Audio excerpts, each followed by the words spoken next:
Masih bolehkah kita makan makanan yang ada di tangan kita waktu terdengar azan subuh?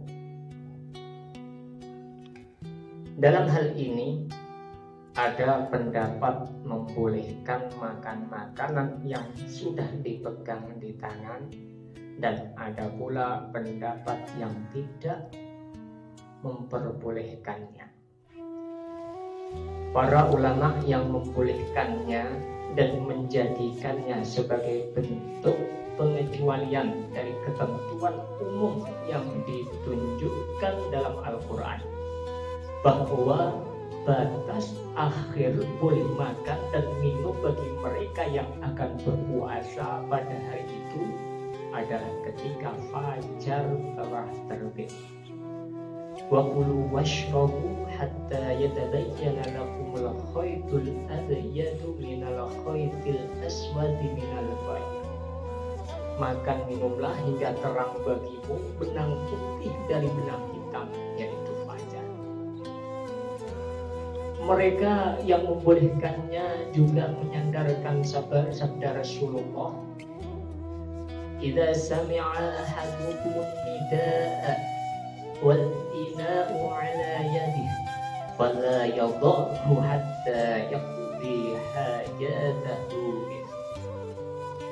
Apabila salah seorang dari kalian mendengar azan dikumandangkan, sedang dia tengah memegang wadah makanan, maka janganlah ia meletakkan wadah tersebut hingga ia menyelesaikan hajatnya dari apa yang telah dipegangnya itu.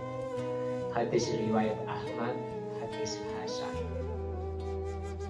Yang demikian menurut mereka adalah salah satu di antara rukhsah keringanan Allah kepada hamba yang makan makanan atau minum minuman yang telah terlanjur diraih, dan bukan terhadap makan makanan yang belum dipegang. Di antara ulama yang berpendapat demikian adalah Syekh Ahmad Syakir, Syekh Albani, Syekh Utsaimin, dan yang lainnya. Sedangkan pendapat yang kedua, tidak boleh memakan makanan yang dipegang ketika mendengar azan subuh.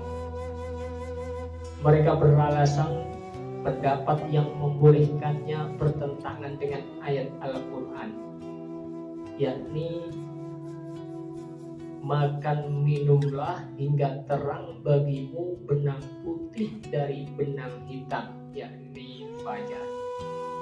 Quran surat Al-Baqarah. Begitu juga maksud hadis yang membolehkan makan makanan yang dipegang ketika mendengar azan adalah azan yang pertama, bukan azan subuh. Yang demikian karena pada masa Rasulullah ada dua azan, yaitu azan Bilal dan azan Abdullah bin Ummi Maktum.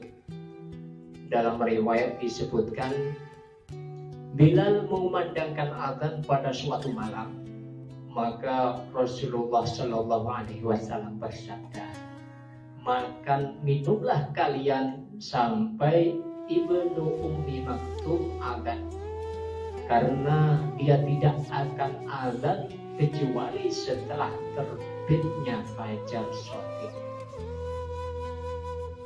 Di dalam kitab Sahih Muslim juga terdapat hadis yang membedakan antara azan pertama dan azan kedua pada masa Rasulullah. Azan yang dikumandangkan oleh Bilal tidak mencegah kamu dari makan sahur dan juga fajar yang memanyam, namun yang mencegahmu makan sahur adalah fajar yang merebak di ufuk. Hadis riwayat Muslim. Imam An-Nawawi Asy-Syafi'i dalam kitab Majmu' mengatakan bahwa jika fajar telah terbit sedangkan makanan masih ada di mulut, maka hendaknya dia memuntahkan dan dia boleh meneruskan puasanya. Jika ia tetap menelannya padahal dia yakin telah masuk subuh, maka batallah puasanya.